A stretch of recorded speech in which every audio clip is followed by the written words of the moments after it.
Welcome to Old Horse Racing All the Time. I'm your host, Al. Today's topic, were the Keeneland Breeders' Cup 2022 results fixed? And is Flightline the fastest horse of all time? Wow, fastest horse of all time? I'm going to get to all of that stuff, but first, coffee.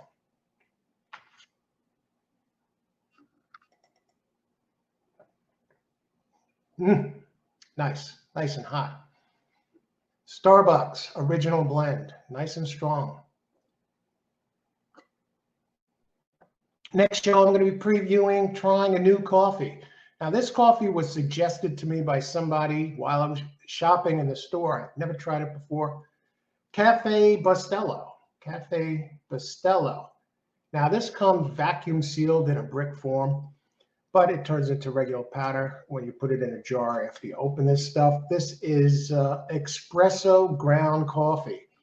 So we'll have details of that when I sample it, the caffeine strength, etc.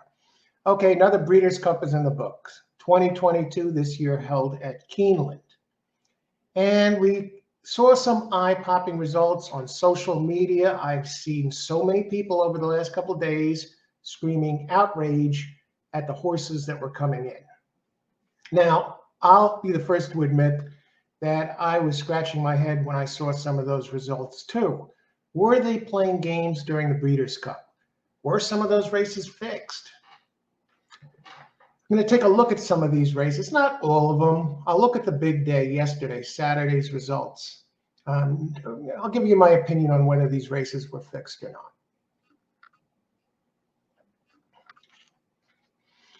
I will say one thing, though. I did close out the day strong with yesterday's racing report with a trifecta in the big race with Flightline, and the race before that, we had a couple of balloons, had the exacta and trifecta in the 10th race. Now, the trifecta was about $680, and the exacta was 200. No, I think it was a. And the exacta in that race was 139. I had the triple in the big race, which paid all right. It's like $160, which really wasn't bad. So you close it out. It wasn't a big day, kind of like kissing your sister, but not really getting hurt. But let's take a look at these races. Were they fixed? Were they playing games? Go right to the Keeneland card.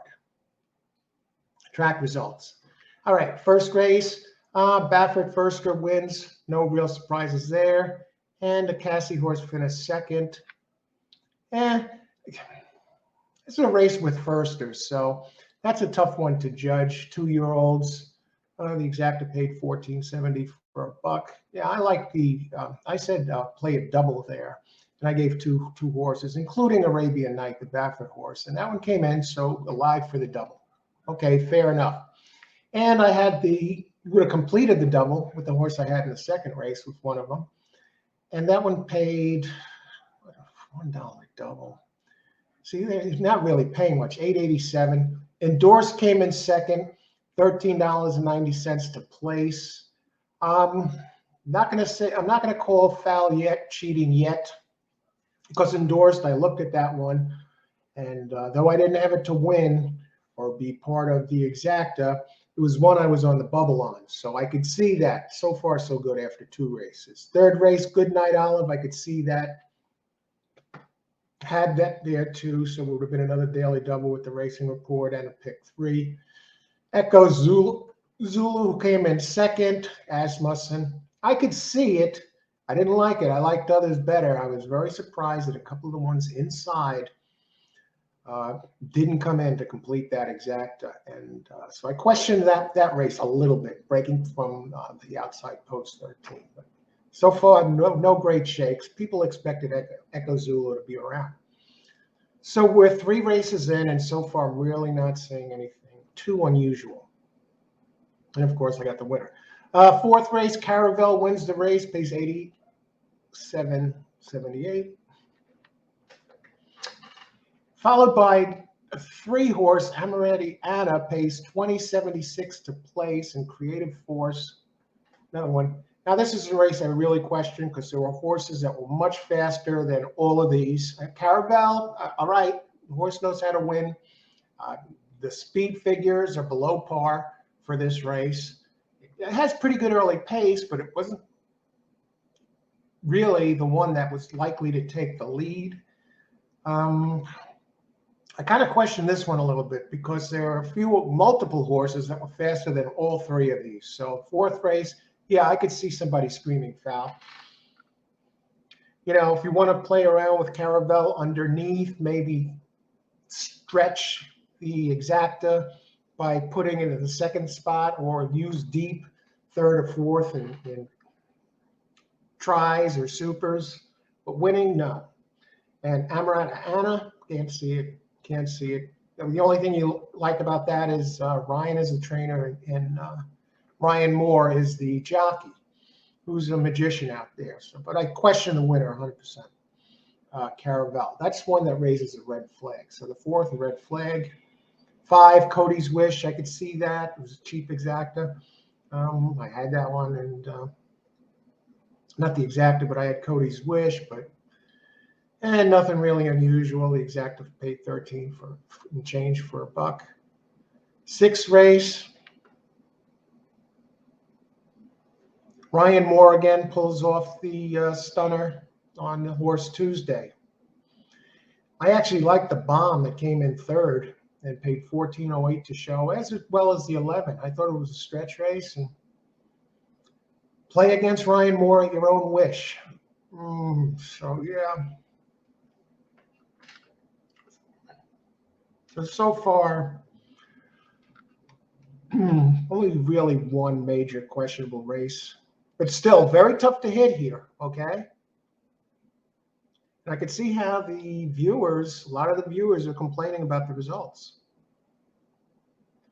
7th race, Jackie's Warrior comes in. That race I definitely question. Elite Power wins, 13-10, followed by CZ Rocket, 1960 to show. You got Jackie's Warrior and, oh, brother. Kimari. Yeah, that's a race that really looks questionable. Maybe they were playing games. Maybe they sent somebody out to take Jackie's Warrior out of the mix. So you got 2 questionable races so far. Potential game playing.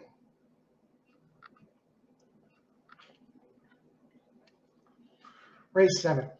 And something to keep in mind when you're playing these races, especially on the big days, is expect the unexpected.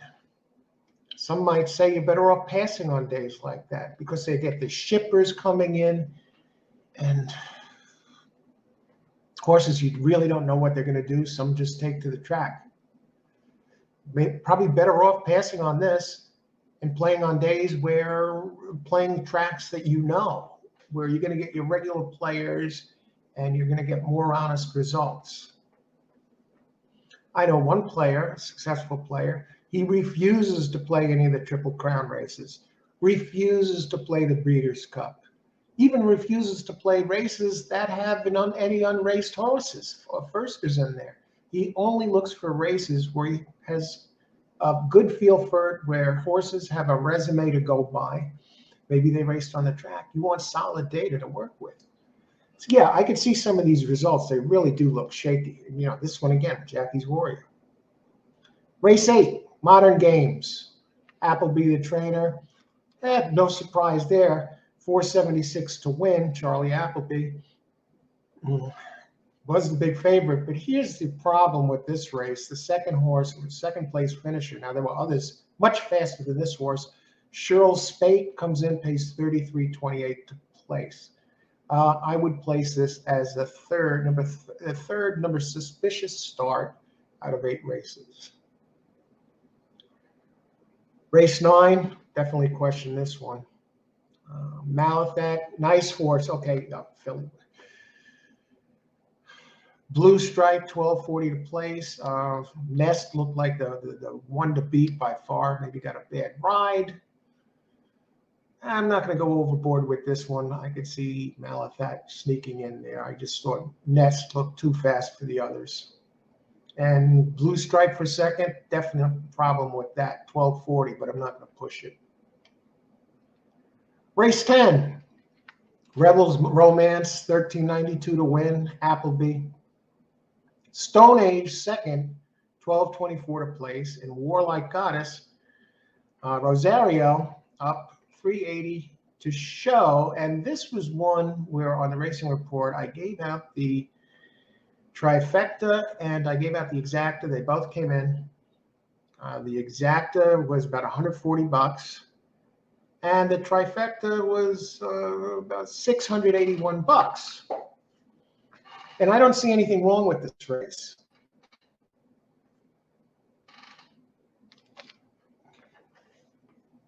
Even though some bombs came in. Now, how come I don't see anything wrong with this race when the results look quote unquote suspicious? But I see it looking shaky with the others. And here's what I'm going to tell you about that one. I love Rebels Romance with Appleby as a trainer, on fire for the day. And he's always big in these races. So I went with that one, paid $13.92 to win. And the number 3 horse, which opened at 15-1, Stone Age, trainer was Aidan O'Brien, and Ryan Moore, the magician, was up. So I make a case there, and Warlike Goddess had the numbers. I said, box them up. And that would have made you probably having a winning day with the racing report. And guess what? That is the only race on the report where I gave a letter grade of A. And how many times do I put a reminder on the racing report to keep the letter grades in mind? If you see a race that I rate a C or a B minus, maybe you just got the racing report. You said, you know what? I spent the $5.99. And let me just use his 1 or 2 best races. Now, if you did that yesterday, you had a nice, big winning day. So that race, no, I see absolutely nothing wrong with it. Race 11, Flightline. How could you not use that one on top? I gave out a pair of trifectas, and I said to play heavier with Flightline on top. Make a small one. With my other 3, I gave an exacta of 4 over 157. No, trifecta 4 over 157, 157. Hot Rod Charlie was the 5, but I liked Olympiad and Taba. Taba was a Bob Baffert horse. That was the number 1 with Mike Smith up. And Olympiad was longer odds, 26-1, came in second. Also another one with the numbers, and the pace fit that because I saw Life is Good probably going to get roasted by the pace.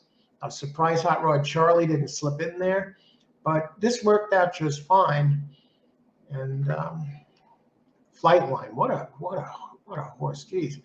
Now that exacta for $1. Maybe you didn't want to play the trifecta, and you said, you know what, I'm going to play Al's exacta as well as the trifecta, and the exacta paid just over $35. Not bad with Flightline on top, right? So 11, I see nothing wrong with that. And finally, last but not least, race 12. Big problems with that race. That looked really, really fishy as the Chad Brown horse, which went off about even money and towered above the field, finishes off the board. Great job, Chad Brown. Winning horse, I did have the other one. Now get this, if you use my horses in the pick 3, you got the pick 3 done too. I had the 2, Wakanaka, but I didn't have the 6 and I didn't have the 3. I said to box.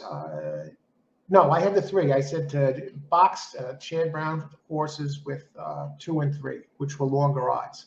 And the 2 came in. And the 3 came in third, but Chad Brown misses the board. But would have got the pick 3 done, and the pick 3 probably didn't pay much with the daily double 860, pick 3. 50 cents, you got back $40.55. So you should have made some money with this racing report yesterday. Use the letter grades. Nice trifecta there in the 10th. Another trifecta in the 11th. complete the multi-race plays in the 12th. All right. So what do I think about all this cheating stuff? Do I think horse racing? Do I think the results of the Breeders' Cup were fixed? No, I don't. I know some of the results. Some of the results are really questionable. I can see how players are angry or frustrated.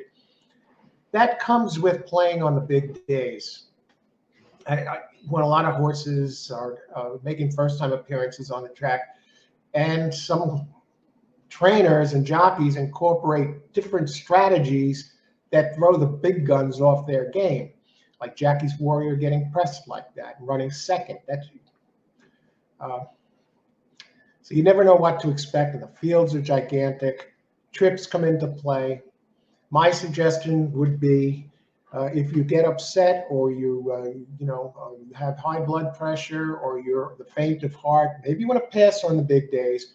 Maybe you want to have some backup races at the other tracks that are going to play more reliably, predictably, than, say, the Kentucky Derby or the Breeders' Cup races. But I'm not going to say these races were fixed yesterday. It was an exciting day of races. And what about Flightline? Is Flightline the fastest horse ever? There have been other horses. Spectacular Bid, for example, has run a faster quarter mile, but the dominance of Flightline. And there was another horse, I believe in 1989, that ran a faster half mile than Secretariat. Are they saying that was the fastest one ever? These races were run under different conditions at different tracks.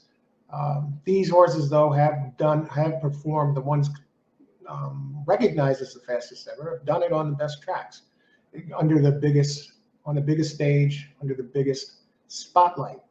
But let's talk about speed figures for a second. Flightline, coming into this race, came in last race with the fastest race ever recorded by Thorograph. Now, they do create the Thorograph sheets. They've been doing this for years. And in the history of Thorograph, there has never been a horse that ran a faster speed figure than Flightline did in his previous race, which was a -8.5. With Thorograph, the lower the number, the faster the race. Like a 5 is quicker than a 7. 10 is quicker than a 20. And when they get really fast, they go 0 and into the negative. And Flightline ran a -8.5. But it's hard to judge these horses over their careers. Run at different tracks, under different circumstances, different field sizes. But you can make a case for Flightline being one of the fastest horses ever. Maybe he was the fastest. We never know. He's averaging over 10 lengths of victory and now undefeated in 6 starts. And my guess is they're gonna retire him. And too bad we didn't get to see him race much.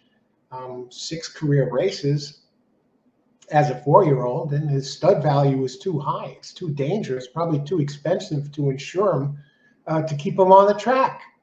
He has nothing really to gain by staying on the track. And now if they retire him now, they're guaranteed $60 million in stud rights. So Flightline, was he the fastest ever? I don't know. Retires undefeated. What about Keeneland's races? Go looking back at them again. Were they fixed? What about when Secretariat was defeated by Onion coming off of Belmont Stakes? Was that race fixed? And who could forget the Man of War race where he lost to a horse, I believe the name was Upset, only career defeat, the great Man of War. But in Man of War's defense, he wasn't even facing the front when they started the race. But you never know with horse racing. There's no sure thing. And the Breeders' Cup yesterday was a perfect example.